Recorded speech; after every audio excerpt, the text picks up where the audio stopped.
Major YouTubers जो है, बड़े यूट्यूबर्स, या इस तरह के ध्रुव राठी हो गया, या आपका राज शमानी हो गए, या फिर ये आपका रणबीर इलाहाबादी हो गया, ये लोग क्या करते हैं, दो चीजों पे खेलते हैं। एक तो मूवमेंट मार्केटिंग पे खेलते हैं, ठीक है, ये ट्रेंडिंग टॉपिक पे खेलते हैं। तो प्लेटफॉर्म को समझना पड़ेगा कि आप किस तरह प्लेटफॉर्म के लिए काम कर रहे हैं। कंटेंट को अलग बनाना पड़ेगा कि फेसबुक के लिए आप डिफरेंट तरह कंटेंट बनाओ, यूट्यूब के लिए आप डिफरेंट तरह कंटेंट बनाओ। इस तरह के जैसे पुनीत सुपरस्टार या इस तरह के जो भी लोग हैं, है ना, शेर या कोई और भी हो गया, तो ये एक्चुअली एक तो रिलेवेंट कंटेंट बनाते हैं, जो लोग, बहुत सारे लोग सोचते हैं कि क्रिंज कंटेंट है, चल क्यों रहा है, है ना।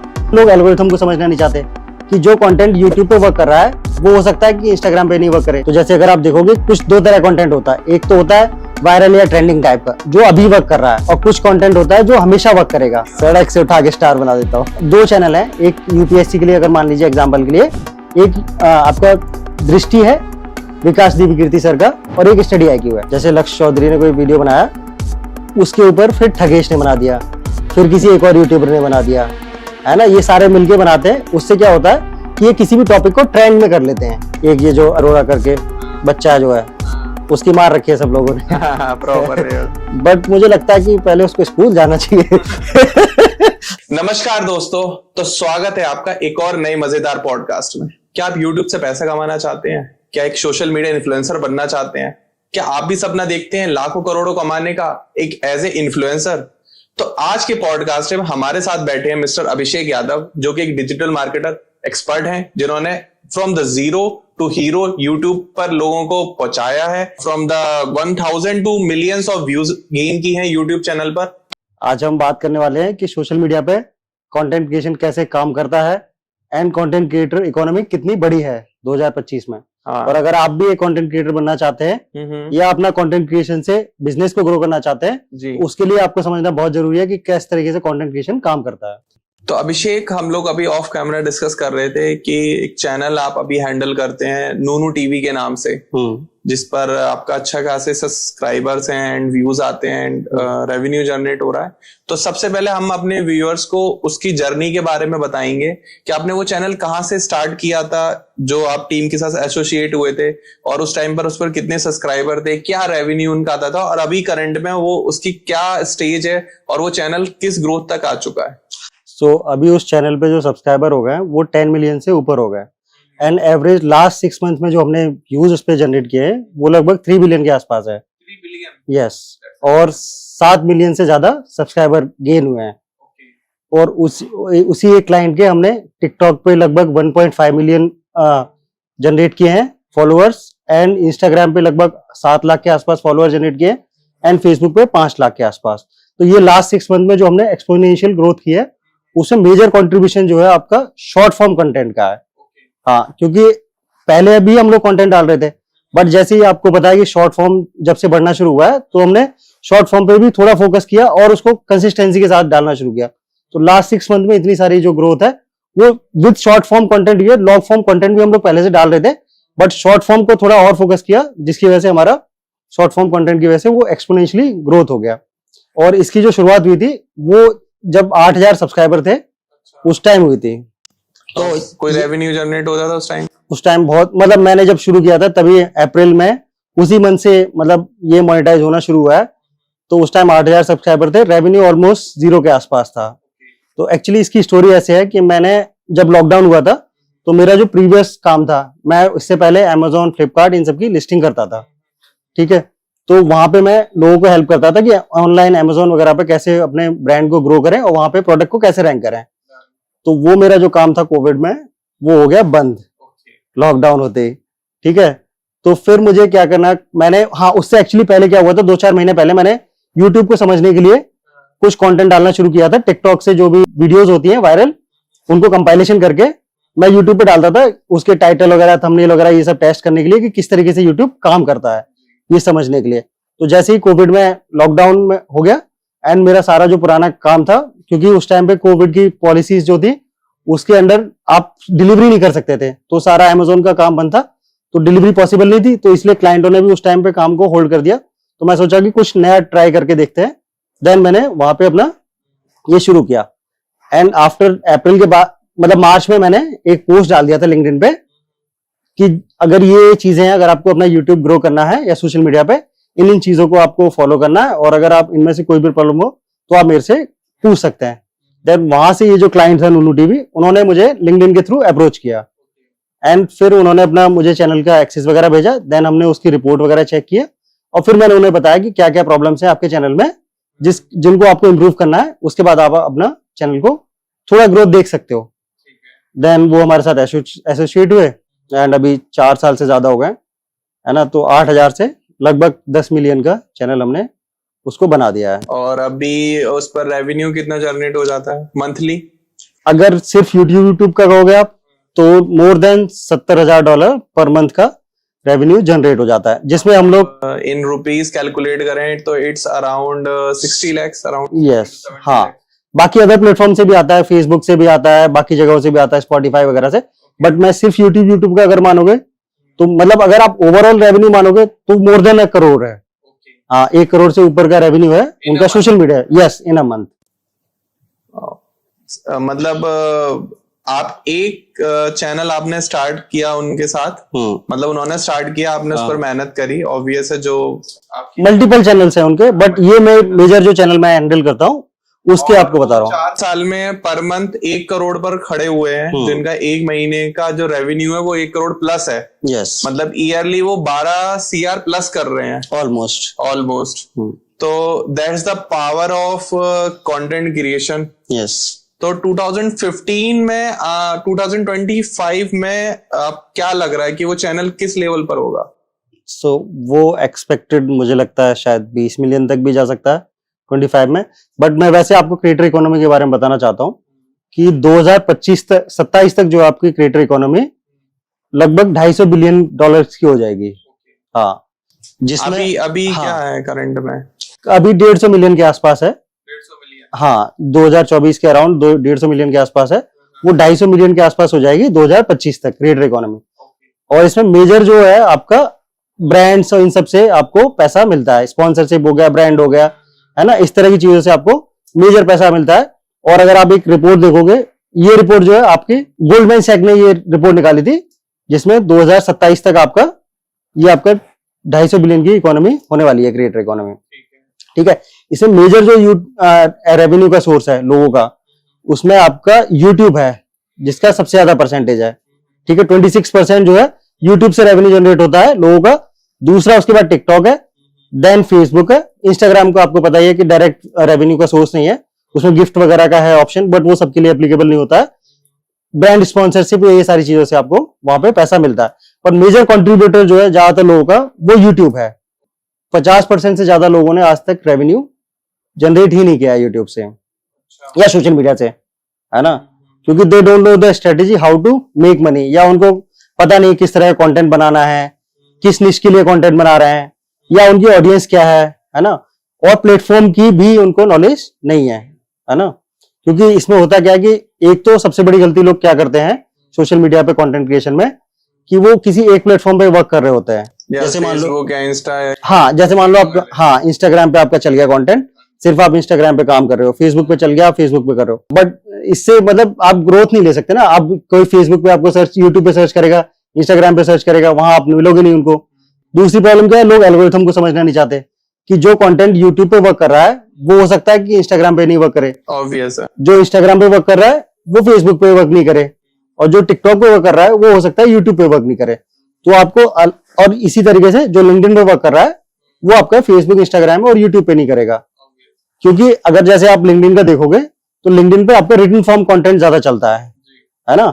इंस्टाग्राम पे आपके शॉर्ट्स चलेंगे, फेसबुक पे आपका जो ओल्ड एज वाली जो ऑडियंस है उन लोगों का कंटेंट इस तरह का, जो आपका मूवीज वगैरह का देखते हो आप, है ना। या और भी हो गया, जैसे मान लो कि आपका एंटरटेनमेंट टाइप की वीडियोस हो गई, है ना, भक्ति टाइप की वीडियोस हो गई, जो फेसबुक पे बहुत बढ़िया वर्क करते हैं। या जैसे मैं अभी रिसेंटली आजकल देखता हूं कि आपका ये जो मान लो कोई गार्डनिंग का काम कर रहा है, कोई कार क्लीनिंग का काम कर रहा है, इस तरह की वीडियोस यूएस वगैरह की काफी पॉपुलर है, उन पे बहुत अच्छे व्यूज आते हैं।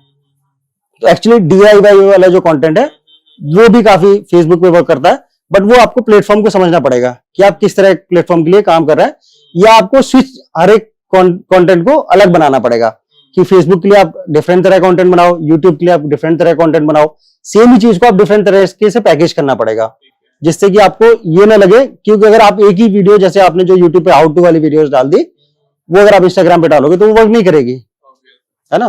तो उसको आपको कंटेंट सेम, मतलब जो चीज है आपका टॉपिक वो आप सिमिलर रखो, बट उसका तरीका, डिजाइन, पैकेजिंग चेंज करनी पड़ेगी आपको, कि इंस्टाग्राम पे लोग किस तरह कंटेंट देखते हैं, फेसबुक पे आप किस तरह के देख रहे हैं, यूट्यूब पे कैसा देख रहे हैं, उसके हिसाब से डिजाइन पैकेजिंग करनी पड़ेगी। दूसरा फिर एल्गोरिथम को समझना पड़ेगा। हमारी ऑडियंस बोर ना हो, इसलिए आप यूट्यूब ऑटोमेशन का कोई एग्जांपल बताओ। ओके, ठीक है। तो आपने एक यूट्यूबर को देखा होगा, वरुण माया करके। वरुण माया? हाँ। नहीं, मैंने नहीं देखा, लेकिन सर्च कर लो। तो उन्होंने एक्चुअली क्या किया है, वो खुद कंटेंट नहीं बनाते हैं। हाँ, वो सारा कंटेंट उनका एआई से बनता है, जिसमें उन्होंने दो मतलब ऐप हैं जो कि यूज होते हैं। एक हेजन करके है, जिससे आप अपना क्लोन बना सकते हो, एआई क्लोन बना सकते हो। तो तुम्हें बार बार वीडियो शूट करने की जरूरत नहीं पड़ेगी, ठीक है। दूसरा है 11 लैब्स करके, जिससे आप अपना ऑडियो का क्लोन कर सकते हो। 11 लैब्स? हाँ, ऑडियो का क्लोन कर सकते हो उससे आप। तो उससे क्या होगा कि आप एक से ऑडियो का स्क्रिप्ट से ऑडियो बना लोगे, वीडियो से आपको वीडियो आ जाएगा, एंड आप उसको मर्ज करके वीडियो एडिटर को दे सकते हो, जिससे वो आपकी वीडियो को एडिटिंग, मतलब फुल ऑटोमेशन नहीं होगा इसमें, बट हाँ हाफ हो जाएगा। कि बाकी जैसे और भी एआई के टूल्स हैं, है ना, बट वो उतना अच्छा वर्क करते नहीं है वीडियोस के लिए। अगर आपको .io मैंने भी ट्राई किया है, वो उतना अच्छा मुझे लगा नहीं।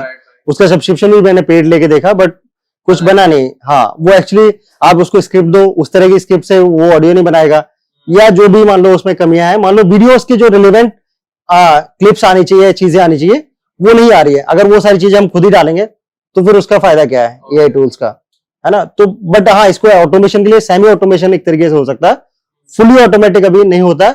हाँ, कुछ लोग कर रहे हैं, जैसे टिकटॉक वगैरह पे बहुत सारे लोग कंटेंट बनाते हैं, इंस्टाग्राम पे आपने देखा हो, स्पिरिचुअलिटी से रिलेटेड या मेडिटेशन से रिलेटेड, वो 3D एनिमेशन वगैरह डाल देंगे या कुछ ऐसी चीजों को डाल देंगे, वॉइस ओवर करके पीछे आगे पीछे कुछ क्लिप्स चल रही है, वो वर्क करता है। बट प्रॉपर एजुकेशनल कंटेंट या डिफरेंट तरह के निश के लिए कंटेंट एआई से अभी पॉसिबल नहीं है। हाँ, कुछ चीजों के लिए पॉसिबल है, बट सारी चीजों के लिए पॉसिबल नहीं है। बट वो आप ट्राई कर सकते हो किस चीज में आपके लिए वर्कआउट कर रहा है। तो एआई का फ्यूचर क्या है कंटेंट क्रिएशन में अभी आने वाले टाइम में? फिलहाल तो आपने बताया जैसे सेमी ऑटोमेशन में जा चुके हैं हम, लाइक आपने हेजन बताया क्लोनिंग के लिए, और आपने 11 लैब्स बताया ऑडियो के लिए। एक और मैं भी बता देता हूँ, एक suno.ai करके एक वेबसाइट है, उस पर आप जो है हिप हॉप सॉन्ग रिकॉर्ड कर सकते हो। मतलब आपको करना है क्या, सीधे प्रॉम्प्ट टाइप करना है चैट जीपीटी में कि भाई एक गाना लिख कर दो मुझे, लाइक आप गाना बना सकते हो किसी भी ट्रेंडिंग टॉपिक के ऊपर, और वो प्रॉम्प्ट पूरा आपने टाइप करा, चैट जीपीटी ने आपको एक रैप लिख कर दे दिया, आप वो suno.ai पे डालो। suno.ai क्या करेगा, उसमें पूरे बीट्स, म्यूजिक और पूरी साउंड वाउंड सब लगाकर आपको दे देगा। तो मैं घर बैठे हनी सिंह बन जाऊंगा। घर बैठे हनी सिंह बन जाओगे, ऑटो ट्यून की भी जरूरत नहीं पड़ेगी आपको। ओके, ठीक है। और वो आप रेंडर निकाल के वहां से, और उसमें कुछ वीडियोस, टेक्स्ट डाल के आप उसे इंक इफेक्ट वगैरह लगा के आप यूट्यूब पे डाल सकते हो। तो ये भी एक ऑटोमेशन का एग्जाम्पल है, आपके साथ मैंने भी थोड़ा सा सीखा है। तो सर अभिषेक भाई, अगला जो हम लोग इसमें डिस्कस करने वाले हैं, आप मुझे ये बताओ कि आने वाले टाइम में यूट्यूब पर किस चीज का ट्रेंड आने वाला है, क्या ट्रेंड होगा आने वाले टाइम पे आपके हिसाब से? ओके, तो फ्यूचर में जो कंटेंट क्रिएशन में है वो निश बेस्ड कंटेंट चलने वाला है, जैसे और रीजनल कंटेंट बहुत ज्यादा चलने वाला है ना। जैसे अगर आपने देखा होगा लास्ट फाइनेंशियल ईयर में लास्ट ईयर शार्क टैंक में एक वो आया था, स्टार्टअप आया था स्टेज करके। हाँ, उसको फंडिंग भी मिली थी, है ना, शार्क टैंक की वजह से। हाँ, शार्क टैंक से। तो वो क्या हरियाणवी कंटेंट, रीजनल कंटेंट बना रहा है, ठीक है। ऐसे ही उल्लू है, या और भी बहुत सारे एप्स हैं, जो वेबसाइट है, जो इस तरह की चीजों का कंटेंट बना रहा है। सिमिलरली यूट्यूब पे भी अगर आप देखेंगे तो तमिल हो गया, तेलुगु हो गया, है ना, हरियाणवी हो गया, हिंदी हो गया, भोजपुरी हो गया, सभी लैंग्वेजेस में कंटेंट चल रहा है। और काफी सारे इन्फ्लुएंसर तो ऐसे हैं जो मतलब कि काफी बड़े हैं, वो अपने रीजनल लैंग्वेजेस में या रीजनल टर्म्स में। तो जो फ्यूचर में जो कंटेंट ज्यादातर चलने वाला है वो स्पेशलाइज्ड कंटेंट ज्यादा चलेगा। जैसे मान लो आप कुकिंग की वीडियो बना, जैसे कविताज किचन बनाते हैं कुकिंग के वीडियोस, है ना, तो रेसिपीज वगैरह के लिए देखते हैं। अब बहुत सारे लोग देखने और भी चीजों पे देख सकते हैं। मान लो किसी को टायर चेंज कर रहा हो कार का, वो अगर उस तरह का कोई वीडियो बनाएगा वो बहुत अच्छा चलेगा, है ना। तो स्पेशलाइज्ड कंटेंट आपका बहुत वर्क करेगा फ्यूचर में। एंड अगर आपने जैसे देखा होगा कि सोशल कॉमर्स भी बहुत तेजी से बढ़ रहा है ना। जैसे चाइना में लोग क्या करते हैं, वीडियोस टिकटॉक वगैरह पे वीडियोस बना रहे हैं, वहां पे लाइव कॉमर्स में दिखा रहे हैं वीडियो, मतलब प्रोडक्ट को, और वहीं से लोग परचेज कर रहे हैं, जो कि फ्यूचर है आपका ई कॉमर्स का काफी ज्यादा, जो कि सोशल कॉमर्स और लाइव कॉमर्स में चेंज होने वाला है। इंडिया में भी वो ट्रेंड नहीं है, बट बाहर काफी लोग जैसे चाइना वगैरह में बहुत सारी चीजें लोग कर रहे हैं इस तरह की, है ना। तो ये हो सकता है कि फ्यूचर में इंडिया में भी आ जाए। इंडिया में भी लाइव कॉमर्स बढ़े काफी। हाँ। वैसे फेसबुक पे आजकल लोग काफी लाइव आके प्रोडक्ट सेल करते हैं। मैक्सिमम मैंने जो देखे वो एस्ट्रोलॉजर्स हैं, बट चाइना का एक एग्जांपल है कि कोई लिपस्टिक वाला है, आप बता रहे थे कि किसी ने कॉस्मेटिक्स बेची थी। हाँ, वो स्पेसिफिक, मतलब आप स्पेसिफिक निश में अगर कंटेंट बना, हाँ बहुत बड़ा है, 100 करोड़ का एक ही दिन में। हाँ, तो वो वही है कि हाँ, लाइव कॉमर्स और ये चीजों का फ्यूचर काफी तेजी से आ रहा है। और एजुकेशनल कंटेंट हमेशा वर्क करता है। जैसे अगर आप मेरे से पूछोगे कि कौन सा कंटेंट जो है हमेशा वर्क करेगा आपका यूट्यूब पे, तो जैसे अगर आप देखोगे कुछ दो तरह कंटेंट होता है। एक तो होता है वायरल या ट्रेंडिंग टाइप का, जो अभी वर्क कर रहा है, और कुछ कंटेंट होता है जो हमेशा वर्क करेगा, है ना। जैसे मान लो कि अगर आपको एक एग्जांपल के लिए मैं बताता हूँ, स्टडी IQ, अगर आपने देखा होगा, स्टडी दो चैनल है, एक यूपीएससी के लिए अगर मान लीजिए एग्जाम्पल के लिए, एक आपका दृष्टि है विकास दिव्यकीर्ति सर का, और एक स्टडी IQ है। आपने स्टडी IQ के साथ काम किया? नहीं, मैंने दूसरी एक कंपनी के साथ काम किया है, है ना, जो यूपीएससी में है वो भी। हाँ, मैंने बट किया है यूपीएससी में, मतलब एजुकेशन कंटेंट के साथ भी काम। तो जैसे मान लो कि आपने एग्जाम्पल लिए, ये हो गया विकास दिव्यकीर्ति हो गए, स्टडी IQ वो दृष्टि के, और आपका स्टडी IQ हो गया एक।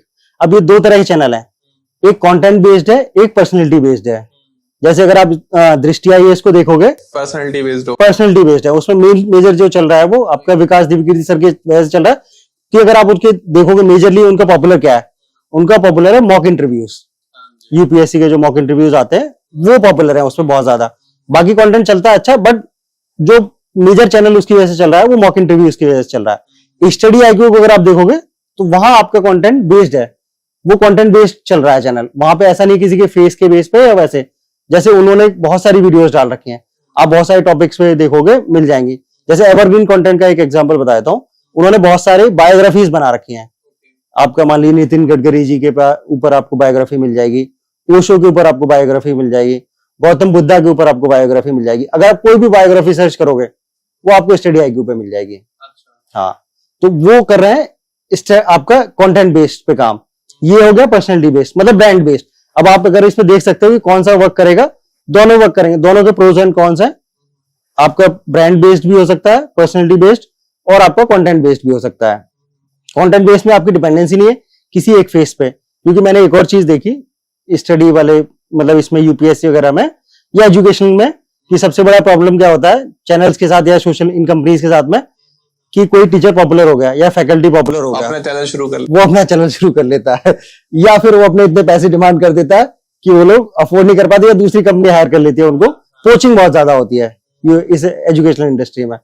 तो उससे बचने के लिए दूसरा तरीका वही है कि आप जो है फेसलेस कंटेंट बनाओ, या मतलब आप वैसे फेस के ऊपर डिपेंडेंट ना रहो, आप कंटेंट के बेस पे काम करो। वैसे हर फील्ड में जहां बंदे का फेमस हुआ उसे लगता है आप उन्हीं वही स्टार है मजनू भाई की तरह सड़क से उठा के स्टार बना देता हूँ। ठीक है, तो ऐसा कुछ भी नहीं है कि बबल खत्म होने वाला है या वो खत्म होने वाला। मेरे हिसाब से ट्रेंड चेंज होते रहते हैं। नहीं, हर तरह कंटेंट चलेगा ना। जैसे मैंने बताया कि आप रीजनल कंटेंट बनाओ, है ना। जैसे कोई हरियाणवी बना रहा है, कोई हरियाणवी कॉमेडी कर रहा है, हाँ, तमिल में कोई कॉमेडी करेगा अपनी, मतलब अपनी रीजनल लैंग्वेज में।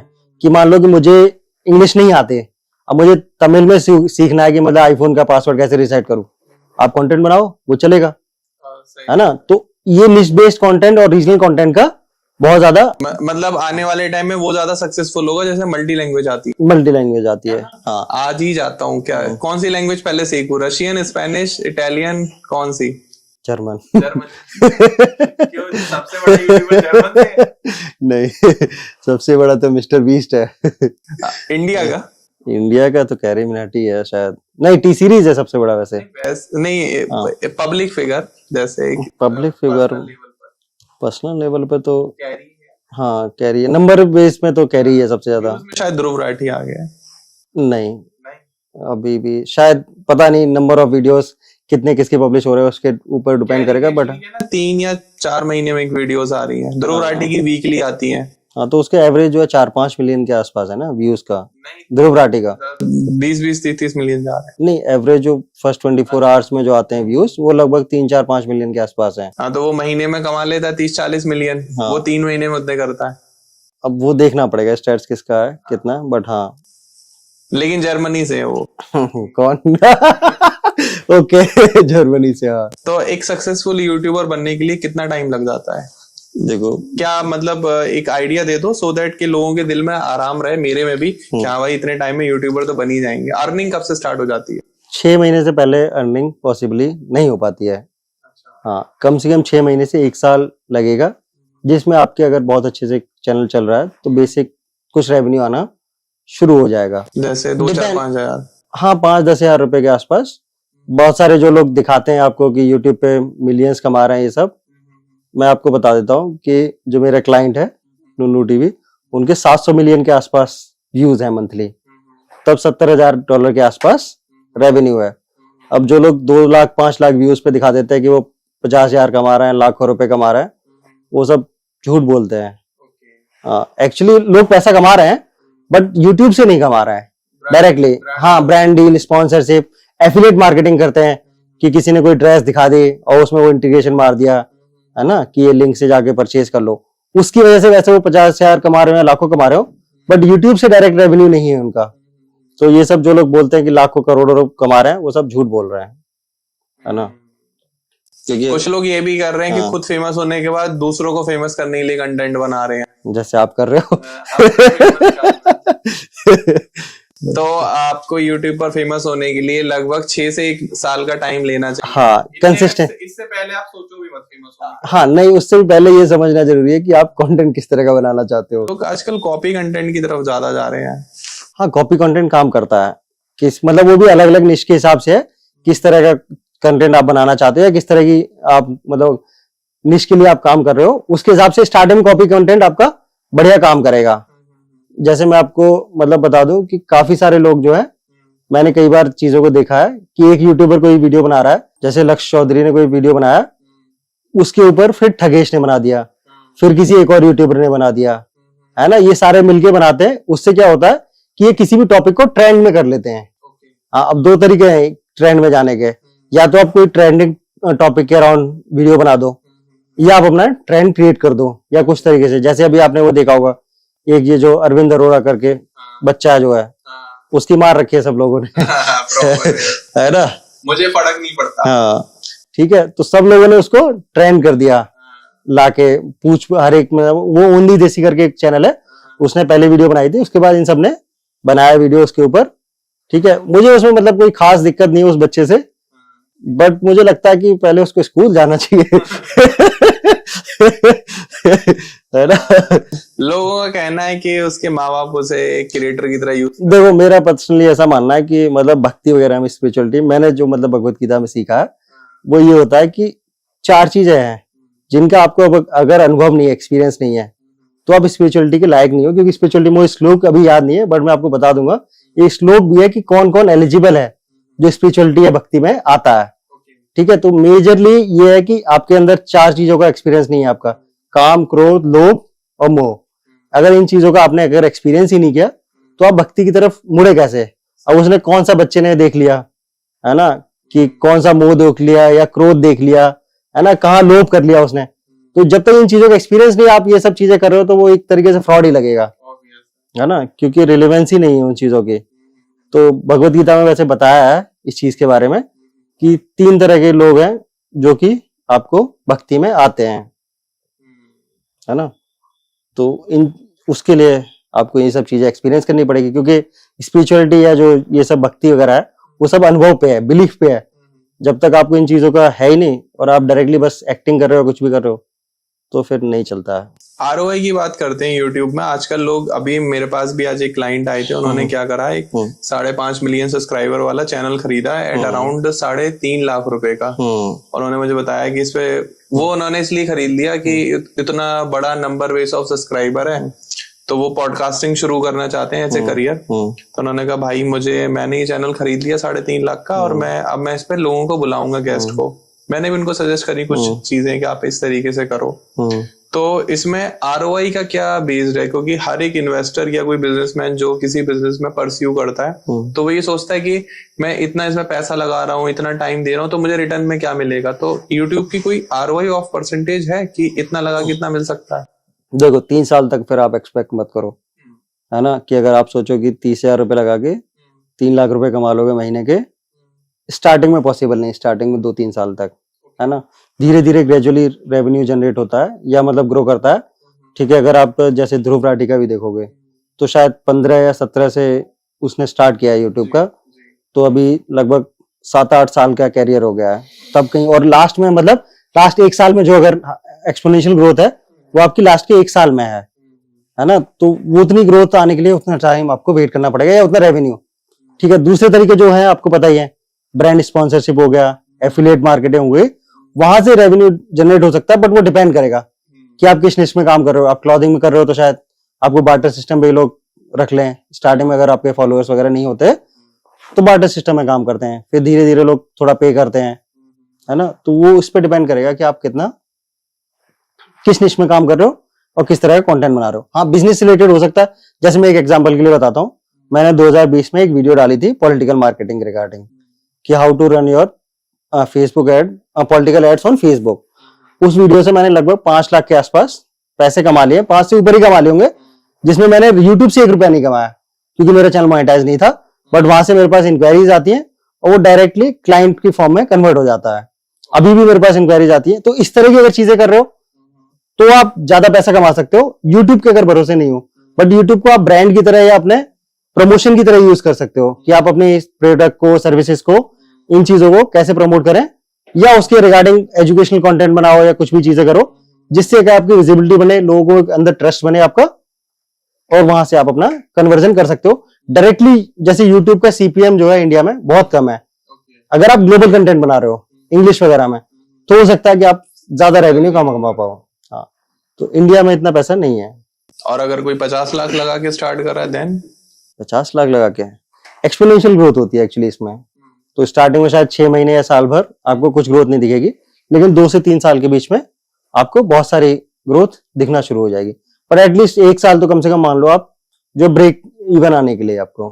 हाँ, डायरेक्ट रेवेन्यू नहीं है क्योंकि एक्चुअली यूट्यूब में ऐसे ना। तो आप मुझे 5 टॉप स्किल्स बताओ जो एक सक्सेसफुल यूट्यूबर के अंदर होती ही होती हैं। मतलब एक यूट्यूबिंग भी अपने आप में एक स्किल है, लेकिन एक सक्सेसफुल यूट्यूबर में और एक नॉन सक्सेसफुल यूट्यूबर में क्या डिफरेंस है, और वो कौन सी स्किल्स हैं जो सक्सेसफुल में होती हैं और नॉन सक्सेसफुल में नहीं होती? ओके, ठीक है। तो बेसिकली आपको ये 3-4 चीजें, अगर सोशल मीडिया पे किसी भी तरह का प्लेटफॉर्म पे काम कर रहे हो आप, यूट्यूब नहीं, इंस्टाग्राम में, कहीं पे भी, एक तो कंटेंट क्रिएशन की समझ में होनी चाहिए कि आपको किस तरह का कंटेंट बनाना है या किस तरह की ऑडियंस के लिए कंटेंट बनाना है, ठीक है। दूसरा एडिटिंग, अगर या तो आपको आनी चाहिए या आप किसी से करा सकते हो, बट आपको देखना पड़ेगा किस तरह की एडिटिंग आपकी जो कॉम्पिटिटिव स्पेस में चल रही है वही आपके लिए वर्क करेगी बहुत अच्छा। क्योंकि वो जो भी हमने बात करी थोड़ी देर पहले कि कॉपी करते हैं लोग कंटेंट को, तो उसका मतलब यही है कि आप स्टील कर रहे हो, कॉपी नहीं कर रहे हो एक तरीके से, है ना, कि आप दूसरे का कंटेंट देख रहे हो जो लोग बना रहे हैं, उससे बेटर आप अपना कैसे बना सकते हो, ठीक है। एडिटिंग हो गया, ग्राफिक डिजाइनिंग या थंबनेल वगैरह का हो गया आपका डिजाइनिंग का, और आपका हो गया ये आपका स्टोरी टेलिंग या स्क्रिप्ट राइटिंग, है ना। ये सबसे इंपॉर्टेंट है। जैसे अगर आपका 40% 50% से कम रिटेंशन है तो आपकी शॉर्ट्स वर्क नहीं करेंगी। कम से कम 50% से ऊपर रिटेंशन होगा तभी आपका शॉर्ट फॉर्म कंटेंट वर्क करेगा, है ना। तो ये चीज आपको समझना जरूरी है कि आपको किस प्लेटफॉर्म के लिए काम कर रहे हो। इंस्टाग्राम पे आपका किस तरह कंटेंट वर्क करता है, टिकटॉक पे किस तरह का वर्क करता है, यूट्यूब पे कैसा करता है, और आपका फेसबुक पे कैसा करता है, उसी हिसाब से आपको कंटेंट बनाना है ना। आप डिफरेंट प्लेटफॉर्म के लिए डिफरेंट तरह का कंटेंट बनाओ। तो अभिषेक, हम डिस्कस कर रहे थे कि यूट्यूब पर 2 टाइप के कंटेंट होते हैं। एक तो वो जिसमें लोग अपना फेस दिखाते हैं और वीडियोस बनाते हैं, लोगों को एडुकेट करते हैं। एक वो जो फेसलेस बना रहे हैं। तो आपको क्या लगता है ज्यादा ग्रोथ कहाँ पर है? हाँ, वैसे जनरली ज्यादा ग्रोथ तो आपको विद फेस वाले में मिलता है, पर्सनल ब्रांड के बेस पे, पर उसके कुछ डीमेरिट भी हैं। जैसे मान लीजिए एक बार विकास देवीकीर्ति सर ने कुछ बोल दिया था किसी टॉपिक के ऊपर, रामायण से रिलेटेड कोई कंट्रोवर्सी थी, तो उसमें बहुत सारा उनका ट्रेंड हुआ, ट्विटर वगैरह पे, और उसमें नेगेटिव पीआर भी हो जाती है। तो जनरली अगर आप किसी फेस के बेस पे चीजें चला रहे हैं और उसके ऊपर अगर कोई भी चीजें आती हैं, देन वो पूरा आपके ब्रांड को या बिजनेस को इफेक्ट करता है। लेकिन अगर आप फेसलेस वो इसी चीज को अगर किसी को फेस नहीं बना रहा है, देन उसका इम्पैक्ट बहुत ज्यादा नहीं होता है, क्योंकि वो आपके लोग कंटेंट से या उससे इंफॉर्मेशन से रिलेटेड चीजों को देख रहे हैं, तो उसपे बहुत ज्यादा फर्क नहीं आता। दोनों के फायदे भी है और दोनों के नुकसान भी है, दोनों के प्रोज भी हैं, कॉन्स भी हैं। हाँ, वो आप डिपेंड करता है आप कौन सा चूज करना चाहते हो। आजकल तो लोग कुछ भी करके यूट्यूब पे फेमस हो जा रहे हैं। हम नाम नहीं लेंगे, लेकिन आप ले लो, आप टेंशन क्यों ले रहे हो? नहीं, मैं नहीं नाम ले सकता। मेरे तो पड़ोस में ही रहते हैं। अच्छा, क्या पता यहीं आ जाए स्टूडियो में। अरे सर, बहुत सारे हैं ऐसे। मैं नहीं चाहता कल को स्टूडियो में आके कहने लग जाए कि तुम हमारा नाम ले रहे हो, हमें डिफेम कर रहे हो। ठीक है, तो आपको क्या लगता है कि इन लोगों का फ्यूचर और कितने और दिन का रहता है? ओके, तो इस तरह एक्चुअली जो कंटेंट क्रिएशन का जो कैरियर है वो 5 साल का है। 5 साल के बाद most of the people irrelevant हो जाते हैं। जैसे अगर आप टेक्निकल गुरुजी का देखोगे, लगभग 25-30 मिलियन के आसपास उनके फॉलोअर्स हैं, सब्सक्राइबर हैं यूट्यूब पे, और अगर आप उनके एवरेज वीडियोस पे व्यूज देखोगे तो लाख के आसपास जाते हैं, है ना। कुछ वीडियोस हैं जो मिलियंस में जा रही हैं, जो कि आपकी मान लो आईफोन लॉन्च पे हो गई, या आपका ये स्कैम वगैरह की कुछ वीडियो बना दिया उन्होंने, तो उनके वीडियोस पे व्यूज जाते हैं, नहीं तो लोग नहीं देख रहे हैं। तो एक टाइम के बाद अगर आप, या तो आपको कंटेंट में चेंज करने पड़ेंगे, है ना, या फिर आप इररिलेवेंट हो जाओगे। तो जो इस तरह के जैसे पुनीत सुपरस्टार या इस तरह के जो भी लोग हैं, है ना, शेर या कोई और भी हो गया, तो ये एक्चुअली एक तो रिलेवेंट कंटेंट बनाते हैं, जो लोग, बहुत सारे लोग सोचते हैं कि क्रिंज कंटेंट है, चल क्यों रहा है, हाँ, है ना। तो उसका रीजन ये है कि एक तो मास ऑडियंस के लिए ये लोग कंटेंट बना रहे हैं, बिल्कुल, जो लोग रिलेट कर पाते हैं जिस तरह की चीजों से, है ना। अगर आप ऑफिस में बैठ के सोचोगे ये क्रिंज कंटेंट है ना, आप जो है डीएलएफ में बैठ के सोच सकते हो कि ये खराब है, लेकिन आप मास ऑडियंस को देखो, 90% की मेंटलिटी क्या करती है, ऑब्वियस है, इंडिया में ऑडियंस जैसी है, लोग वैसा कंटेंट बना रहे हैं। अच्छा, जैसे एक एग्जांपल के लिए बता देता हूँ कि राहुल गांधी और मोदी जी में से मोदी जी पॉपुलर क्यों है? बिल्कुल, रीजन यही है, क्योंकि वो मास ऑडियंस की नब्ज को समझते हैं। जैसे मैंने एक उनका रैली देखा था यूपी इलेक्शन का, तो उन्होंने कानपुर में जाके बोल दिया कि ठग्गू के लड्डू, वहां की जनता पागल हो गई, है ना। तो वो रिलेवेंसी का गेम है कि आप कितना ऑडियंस को समझते हो, है ना, कि और कितना आप जो है उनकी लैंग्वेज को या उनका जो भी टोन है या उनका द वे ऑफ लिविंग है उसको कितना रिलेवेंट कर पाते हो, उतना ज्यादा आप चलोगे, है ना। तो अगर आपको मास लीडर बनना है कभी भी, या मास ऑडियंस को एंगेज करना है, तो आपको मास लैंग्वेज में ही जाना पड़ेगा, है ना, जो मास लैंग्वेज बोलती है, और सिंप्लीफाइड लैंग्वेज में जाना पड़ेगा। अगर आप सोचो कि उसको बहुत कॉम्प्लिकेटेड बना दोगे तो लोग नहीं देखने वाले हैं, है ना। तो ये एक तो एंटरटेनमेंट का तरीका, ये लोग एंटरटेन करते हैं। दूसरा, मास ऑडियंस रिलेवेंट समझती है उसको या रिलेट कर पाती है उन चीजों से, उसकी वजह से चलता है। मुझे ऐसा लगता है कि जो लोग कंटेंट बनाते हैं related to the food, related to the travel, related to the spirituality, मतलब जो जर्नल लाइफ में, जैसे अब हम कहीं घूमने जा रहे हैं तो ऑब्वियस है कोई वीडियो देख के चले जाते हैं कि यार बहुत अच्छी जगह, चलो हम भी घुमाते हैं। आजकल नीम करोली बाबा बहुत पॉपुलर है, हाँ, या आपके वृंदावन में बहुत पॉपुलर हो रहे हैं वो बाबा जी। नॉर्थ इंडिया में, साउथ इंडिया में अलग है, वेस्टर्न में अलग है, और अब ये धीरे धीरे चीजें ग्लोबल भी होती जा रही हैं कि लोग मालदीव जा रहे हैं तो ऑब्वियस है वीडियोस देख के जा रहे हैं लोगों की, या कोई साउथ एशिया, लक्षद्वीप जाना है मोदी जी का। मोदी जी ने लक्षद्वीप को अभी पीआर करा है, वो मालदीव के कंपटीशन में ही करा है, देखो इकोनॉमी गिरा दी। हाँ बिल्कुल, ये बात तो सही है।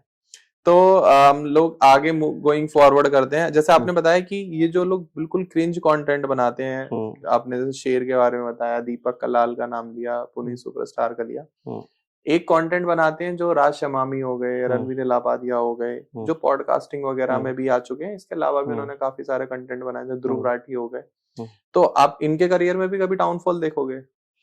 देखो, जैसे मैं आपको बता देता हूँ, ये लोग जो मेजर यूट्यूबर्स जो हैं, बड़े यूट्यूबर्स, या इस तरह के ध्रुव राठी हो गया, या आपका राज शमानी हो गए, या फिर ये आपका रणवीर इलाहाबादी हो गए, तो ये लोग क्या करते हैं, दो चीजों पे खेलते हैं। एक तो मूवमेंट मार्केटिंग पे खेलते हैं, ठीक है, ये एक ट्रेंडिंग टॉपिक पे खेलते हैं, ओके, है ना। जैसे मूवमेंट मार्केटिंग को मैं आपको समझा देता हूँ कि अभी जो चल रहा है उसके अराउंड आपने कंटेंट बना दिया। क्रिकेट चल रहा है क्रिकेट के अराउंड किसी क्रिकेट स्पोर्ट्स स्टार को लेके आ गए आप, है ना, या क्रिकेट फिटनेस के ऊपर बात कर ली, इस तरह की चीजों पे बात कर लिया। जैसे दिवाली आई, अभी आपने देखा रणवीर इलाहाबादिया का एक पॉडकास्ट आया था दिवाली के ऊपर, है ना, तो इस तरह की चीजों पे अगर आप कंटेंट बनाओगे वो चलेगा ही। तो मैं आपको एक बिगेस्ट मतलब हैक बता देता हूँ, हर एक सोशल मीडिया के लिए जो काम करता है, जो आपका ये मूवमेंट मार्केटिंग है, जो आप यूज कर सकते हैं हर चीजों में। ठीक है, आपका दिवाली चल रहा है तो आप मान लो कॉमेडी में कंटेंट बनाते हो, तो आप दिवाली से के अराउंड अगर कॉमेडी में कुछ कर सकते हो तो आप कर सकते हो। एजुकेशनल में जैसे मान लीजिए मैं बिजनेस का कंटेंट बनाता हूँ, तो मैं बता सकता हूँ कि दिवाली की इकोनॉमी कितनी बड़ी है ना, कितना लोग स्पेंड करते हैं दिवाली पे, या क्या बिजनेस का कौन कौन से बिजनेस हैं जो ग्रो करते हैं, जैसे पटाखे हो गए, इस तरह की चीजें। तो आपको ये देखना है कि आपकी ऑडियंस के रिलेवेंट क्या है, सही बात, उस मूवमेंट में। जैसे मैं आपको सबसे बढ़िया जो मुझे लगता है इसके मूवमेंट मार्केटिंग का या वायरल का एग्जाम्पल, वो 2-3 कंपनियां हैं। एक तो आपका फेविकॉल हो गया, अमूल हो गया, और आपका जोमेटो हो गया। ये बेस्ट एग्जाम्पल है जिन्होंने मूवमेंट मार्केटिंग का या आपका वायरल मार्केटिंग का यूज किया है। जैसे अगर आप कभी भी देखो, जैसे वर्ल्ड कप आया था, वर्ल्ड कप के टाइम पे उन्होंने अमूल वालों ने वर्ल्ड कप से रिलेटेड वो बना दिया कंटेंट, हाँ, गर्ल का वो पोस्टर वगैरह लॉन्च कर दिया। सेम जोमेटो करता है इसी तरीके से, या फेविकॉल का, क्योंकि मैं इन लोगों का फैन हूँ। मतलब इनके जो एडवर्टाइजिंग का तरीका है वो मुझे काफी अच्छा लगा, मतलब कि they are best in like movement marketing और आपका वायरल मार्केटिंग। मतलब ये टॉपिक को और करंट टॉपिक को पकड़ करंट पाते टॉपिक, हाँ, और उसके हिसाब से मॉडिफाई कर पाते हैं अपने कंटेंट को, कि हम अपना रिलेवेंट कैसे बनाए उस ऑडियंस को एंगेज करने के लिए, तो वो मास ऑडियंस तक रीच हो सकता है ना। कि अगर मान लीजिए मैं अभी दिवाली से रिलेटेड इकोनॉमी के अराउंड अगर मैं बिजनेस वीडियो बना दूंगा तो वो चल जाएगी। ये केस स्टडी बना दूंगा तो हो सकता है कि मेरे जो नॉर्मल व्यूज आ रहे हैं उससे ज्यादा व्यूज आएंगे। कितना जाएगा वो आप गारंटी नहीं कर सकते, बट ये हाँ अच्छा परफॉर्म करेगा। ये कुछ हैक्स होते हैं जो चीजें वर्कआउट करती हैं सोशल मीडिया पे, कि क्या मतलब आप प्रिडिक्ट नहीं कर सकते कि मिलियंस पे व्यूज आएंगे कि बिलियंस में आएंगे, बट आप ये प्रिडिक्ट कर सकते हो कि ये टॉपिक अच्छा वर्क करेगा। अच्छा, एक मिथ और हमेशा यूट्यूबर्स के दिमाग में रहता है, जो नए यूट्यूबर मार्केट में आते हैं, कुछ का ऐसा लगता है कि अगर यूट्यूब चैनल पर पैसे लगा दिए, वीडियोस को बूस्ट कर दिया तो चैनल चलेगा नहीं, ग्रोथ नहीं करेगा। तो आपने तो ऑब्वियस है पहले से इतनी सारी वीडियोस पर फंड लगाए हुए हैं, तो इसको थोड़ा सा क्लैरिफाई करो। ओके, ठीक है, तो हाँ उसका इम्पैक्ट पड़ता है चैनल पे एडवर्टाइजिंग से, बट उसका एक तरीका है कि आप पर्टिकुलरली 1 या 2 वीडियोस को प्रमोट कर सकते हो। सारी वीडियोस को अगर आप स्टार्टिंग में सोच रहे हो कि 10 वीडियो आपने बनाई, 10 की 10 पे ऐड लगा दोगे, तो एक्चुअली चैनल पे इम्पैक्ट ज्यादा नहीं पड़ता है, वीडियोस पे इम्पैक्ट पड़ता है। ओके, जो वीडियोस पे आप ऐड लगा दोगे वो थोड़ा सा उनकी परफॉर्मेंस डेड हो सकती है स्टार्टिंग में, क्योंकि आपके एंगेजमेंट नहीं है या आपके पास ऑडियंस नहीं है, तो ज्यादा बड़ी ऑडियंस को नहीं दिखा पाएगा। जितने व्यूज आपके एडवर्टाइजिंग के थ्रू आ गए उसके थ्रू आपको दिखा देगा, बट वो ओवरऑल चैनल पे बहुत ज्यादा इम्पैक्ट नहीं पड़ता, बट हाँ वीडियोस पे पड़ता है। पर्टिकुलर वीडियोस पे वो अगर आपकी डेड हो सकती है जो आपके एडवर्टाइजिंग। कहने का मतलब ये कि जो वीडियोस पर आपने एक बार फंड लगा दिया और आपने बूस्ट कर दिया तो उस पर ऑर्गेनिक व्यूज आना थोड़ा कम हो जाते हैं, बट उसका तरीका है कि मतलब आप ज्यादा बड़ी ऑडियंस को अगर आप रीच करते हो तो उस रेंज में पहुंच जाती है, तो शायद थोड़ा बूस्ट कर देती है। जैसे अगर आपने देखा होगा कि ये जो टी सीरीज वगैरह ये सब जो है स्टार्टिंग में ये ऐड चला देते हैं, है ना, जैसे ही आपका गाना लॉन्च हुआ तुरंत चला देते हैं, तो वो मिलियंस में जैसे ही जाता है वो मास ऑडियंस को एकदम रीच करने लगता है, तो अपने आप वो ट्रेंडिंग पेज पे चला जाता है। कई बार लोग ये देख के भी वीडियो देख लेते हैं जिस पे 1 मिलियन व्यूज हैं, मतलब लोगों ने देख लिया तो हम भी वो साइकोलॉजिकल है। हाँ जी, है ना, तो इसीलिए अब आपने एक चीज का नाम सुना होगा, व्यू फार्मिंग। View farming? हाँ, नहीं, फार्मिंग तो सुना है, व्यू फार्मिंग। ओके, तो यूट्यूब वगैरह पे या सोशल मीडिया पे व्यूज परचेज करने के लिए लोग जैसे इंडोनेशिया में या कई सारे कंट्रीज में बहुत सारे सिस्टम बैठालते हैं, लैपटॉप मोबाइल ये सब लगा के, और वहां से वो व्यूज चलाते हैं। जो इंडिया में भी एक कंट्रोवर्सी हुई थी, जैसे आपको पता ही होगा, वो बादशाह जी की, उन्होंने किसी एक वीडियो पे परचेज करे थे या मतलब वो व्यू फार्म कराया था। तो इसमें क्या होता है कि आप बॉट्स के थ्रू व्यूज लेके आते हो, तो उसको एल्गोरिथम को लगता है कि आपके व्यूज ये बहुत सारी ऑडियंस, मतलब ये आपका मैन्युफैक्चर्ड एंगेजमेंट है एक तरीके से, है ना, आपने पैसे देके उसको एंगेजमेंट को किया, तो उसका कुछ खास फायदा नहीं होता, बट हाँ स्पॉन्सरशिप वगैरह के लिए, इन सब चीजों के लिए लोग यूज करते हैं, फेक फॉलोअर्स परचेज कर लेते हैं इस तरह का, कि ब्रांड डील्स में या इन सब चीजों में फायदा हो जाए। बट आजकल कुछ टूल्स वगैरह भी आ गए हैं, एप्स वगैरह, जहां से पता चल जाता है कि उनके फेक फॉलोअर्स कितने हैं या कितना उनका एंगेजमेंट है, रीच कितनी है, हाँ कितनी ऑर्गेनिक रीच है। ये मतलब दोबारा से मैं इस क्वेश्चन को पूछना चाहूंगा, क्योंकि मेरे कांटेक्ट में काफी सारे ऐसे लोग हैं जो मुझसे पूछते रहते हैं कि ध्रुव कोई ऐसा कोई बंदा तुम्हारे कांटेक्ट में हो जो हमें with in a 1 month silver play button दिला दे, 6 महीने में गोल्ड प्ले बटन दिला दे, बेशक से वो फेक हो, सब्सक्राइबर भी फेक हो, व्यूज भी फेक हो, डजेंट मैटर, लेकिन ये 2 बटन दिला दे तो थोड़ा सा क्या मेरी वैल्यू बन जाएगी, मेरा नाम बन जाएगा। तो उन लोगों के लिए तुम क्या सजेस्ट करोगे, क्या वो उनको ऐसा करना चाहिए? मेरे हिसाब से नहीं करना चाहिए, ऑर्गेनिक ग्रोथ की तरफ जाना चाहिए, है ना। कंटेंट पे बढ़िया काम करना चाहिए। जैसे मान लो अभी हमारे पास एक नया रिसेंटली क्लाइंट आया है, ठीक है, वो भी किड्स कंटेंट में ही काम करते हैं। उनके लगभग 70,000 के आसपास व्यूज आ रहे थे, ठीक है, 2-3 महीने पहले। ठीक है, अभी हमने कंटेंट में चेंज किया, उनकी रिब्रांडिंग करी, चीजों को चेंज किया, ठीक है। अब वो वही व्यूज जो है लगभग 7 लाख के आसपास, 8 लाख के आसपास हो गए। ओके, तो विद इन 3 मंथ्स आपका ग्रोथ 70,000 से 7 लाख के आसपास हो गई। तो ऐसा क्या कर दिया तुमने? हमने उसको रीस्ट्रक्चर किया कंटेंट को, जैसे आपका रीब्रांडिंग किया पूरे चैनल को, है ना। नाम पहले कुछ और था उसका, जो कि कीवर्ड्स के ऑप्टिमाइजेशन में नहीं आ पा रहा था, तो उसका नाम चेंज किया। फिर आपका सारा वीडियोस को ऑप्टिमाइज किया, थंबनेल्स वगैरह चेंज किए, तो वो 7 लाख के आसपास पहुंच गया अभी। अच्छा। तो अभिषेक, अभी आपने व्यू फार्मिंग स्ट्रेटेजी के बारे में बताया, जहाँ लोग फेक व्यूज और सब्सक्राइबर लेते हैं। एक स्ट्रेटेजी मैंने भी अभी सुनी है, ओमनी चैनल स्ट्रेटेजी, तो उसके बारे में थोड़ा सा बताओ मुझे। ओके, तो बहुत सारे लोग क्या करते हैं, जो मैंने अभी आपको स्टार्टिंग में बताया था कि कोई इंस्टाग्राम पे है तो सिर्फ इंस्टाग्राम पे ही काम कर रहा है, कोई फेसबुक पे है तो सिर्फ फेसबुक पे ही काम कर रहा है, कोई यूट्यूब पे है तो सिर्फ यूट्यूब पे ही काम कर रहा है। बट एक्चुअली आपको अगर ब्रांड बनाना है तो आपको ओमनी चैनल स्ट्रेटेजी को यूज करना पड़ेगा। मतलब आपको फेसबुक पे भी कंटेंट बनाना पड़ेगा, लिंक्डइन पे भी बनाना पड़ेगा, यूट्यूब पे भी बनाना पड़ेगा, इंस्टाग्राम पे भी बनाना पड़ेगा। इससे आपका एक ब्रांड बनेगा। ओवरऑल आपको ब्रांड की तरह लोग रिकॉग्नाइज कर पाएंगे कि सब जगह जहाँ पे भी आपको अगर सर्च कर रहे हैं वो वहाँ पे अवेलेबल है। गूगल पे अगर आपको जाके सर्च करेंगे तो आपकी अवेलेबिलिटी दिखेगी। तो मोस्टली क्या करते हैं यूट्यूबर या सोशल मीडिया इन्फ्लुएंसर या कंटेंट क्रिएटर, वो सिंगल स्ट्रेटेजी यूज करते हैं कि किसी भी एक प्लेटफॉर्म पे अगर वो चल रहा है तो वहीं पे चल रहा है। जैसे अगर आप देखोगे उर्फी जावेद का यूट्यूब चैनल नहीं है, अच्छा, हाँ, इंस्टाग्राम पे वो बहुत पॉपुलर है। अब एक्चुअली एक तो वो अपने आप को कंटेंट क्रिएटर नहीं मानना चाहती, है ना, तो इसलिए भी मे भी हो सकता है, बट फैशन इन्फ्लुएंसर मानती है अपने? नहीं, वो अपने आप को सेलिब्रिटी मानती है। अच्छा, पहले से वो शाहरुख खान अफर्मेशन है भाई, मैनिफेस्टेशन है ना। पहले ये अफर्मेशन और मैनिफेस्टेशन का कंटेंट भी बहुत फेमस हुआ था, अब थोड़ी रीच जा रही है इसकी। अब स्पिरिचुअलिटी में काफी ज्यादा मतलब ग्रोथ हो रही है। अभी तो फिलहाल अगर आप देखोगे तो ओशो जी की है मेन रीच। मुझे ज्यादातर बागेश्वर धाम और प्रेमानंद जी महाराज दिखते हैं। हाँ, और अभी हमारे मीम्स बाबा भी हैं, पोकी महाराज अनिरुद्धाचार्य जी। हाँ जी, हाँ जी, उनकी वीडियोस काफी वायरल हो रही हैं। नहीं, मैं गया अभी था, ये जो आपके वृंदावन वाले बाबा हैं परमानंद जी, प्रेमानंद जी, हाँ प्रेमानंद जी, उनके मतलब वहां पे गया था मैं लास्ट ईयर, बट एक्चुअली मिलने का मौका नहीं मिल पाया हमें, बहुत टफ है उनसे। हाँ, तो काफी 1 घंटे तक हम लोगों ने वेट किया, तो मौका नहीं मिला। फिर हम लोग चले गए वहां पे बाकी बिहारी जो मंदिर है उसमें दर्शन करने। तो जब हम लोग लौट के आ रहे थे तो उनकी गाड़ी जो है हमारे सामने से पास करी, तो फिर हमने भी देखा उन्हें। अच्छा। तो सामने से मुलाकात, मतलब डायरेक्ट मुलाकात नहीं, लेकिन हाँ सामने से जाते हुए देखा मैंने उन्हें। अच्छा बोलते हैं वो। हाँ, बहुत बढ़िया बोलते हैं। तो ओमनी चैनल स्ट्रेटेजी की आपने बताया कि आप सिर्फ यूट्यूब के भरोसे नहीं रह सकते, आपको फेसबुक, इंस्टाग्राम और जो ब्रांड बनाना है अगर आपको, तो सारे प्लेटफॉर्म को यूज करना पड़ेगा। उसमें कंटेंट आप अपने हिसाब से डालोगे जिस प्लेटफॉर्म पे जैसा वर्क करता है। बिल्कुल।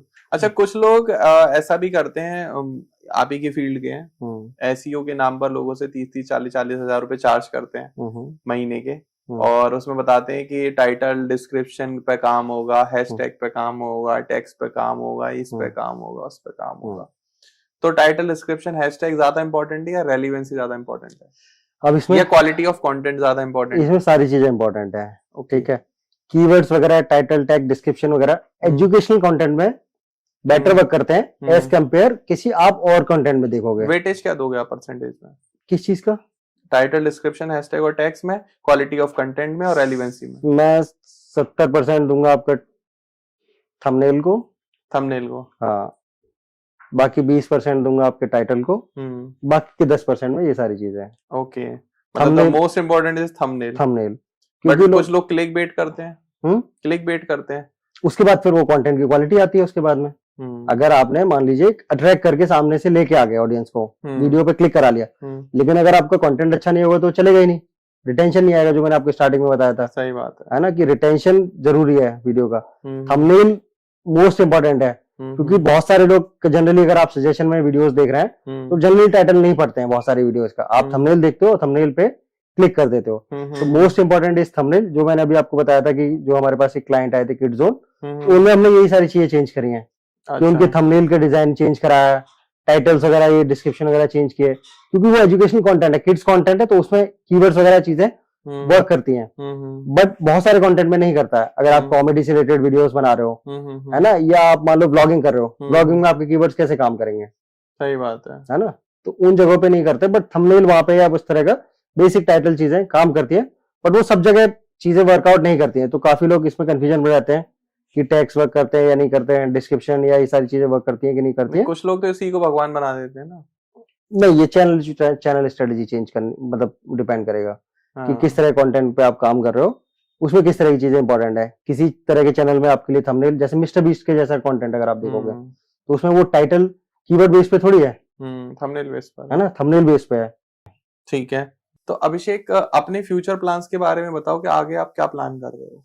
ओके, तो मैं अभी जनवरी से अपना एक पॉडकास्ट तरह का शुरू कर रहा हूँ। ठीक है, जिसमें हम लोग पूरा इंडिया ट्रैवल करेंगे, top 100 cities of the India. ठीक है, हर एक डिस्ट्रिक्ट में जाके वहां के जो भी बिजनेसेस हैं, स्टार्टअप्स हैं, इन्फ्लुएंसर हैं, जो रीजनल लोगों के या किसी की भी स्टोरी है, वो अच्छे से अपनी स्टोरी शेयर करना चाहते हैं। बहुत सारे लोगों को तो शार्क टैंक पे मौका नहीं मिलता ना जाने का, या राज शमानी या आपका रणबीर इलाहाबादिया जी के पॉडकास्ट पे नहीं मिल रहा है मौका। सही बात है ना, तो जो लोग अगर अपनी स्टोरी शेयर करना चाहते हैं तो हम लोगों को 1 मिनट का वीडियो बना के भेज सकते हैं अपने कंटेंट का, जो कि हम लोग अपने चैनल पे डालेंगे। ठीक है, उसमें से जो टॉप 100 लोग होंगे उनको शॉर्टलिस्ट करके उनके साथ हम फुल पॉडकास्ट करेंगे। ओके, जो 1 जनवरी से हम लोग की जर्नी शुरू हो रही है, from the 1 January 2025। Yes, for sure, yes for sure. ये रेजोल्यूशन लिया भाई ने न्यू ईयर का। कोशिश करेंगे कि पूरा हो।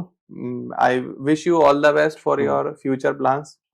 मैंने भी 2025 का कुछ रेजोल्यूशन लिए हैं, वीडियो में नहीं बताऊंगा। अच्छा, ऑन ग्राउंड लोगों को दिखेगा। ऑलरेडी अब मैं यूट्यूब पर आ चुका हूँ। थैंक यू अभिषेक आज के पॉडकास्ट में आने के लिए। और जो यूट्यूब पर जो स्ट्रेटेजीज हैं कि आपने जैसे बताया व्यू फार्मिंग के बारे में, ओमनी चैनल स्ट्रेटेजी के बारे में, और कंटेंट किस तरीके से बनाएं, थंबनेल की इंपॉर्टेंस के बारे में आपने बताया। अगर आपको कोई क्वेश्चन हो तो आप कमेंट कर सकते हैं, कमेंट में डाल सकते हैं, अभिषेक आपको रिप्लाई करेंगे। और अभिषेक को कांटेक्ट करने के लिए उनका नंबर जो है स्क्रीन पर आ रहा होगा, और डिस्क्रिप्शन में भी उनके हम ईमेल और कांटेक्ट डिटेल्स डाल देंगे, सो दैट आप उनसे कनेक्ट कर पाए।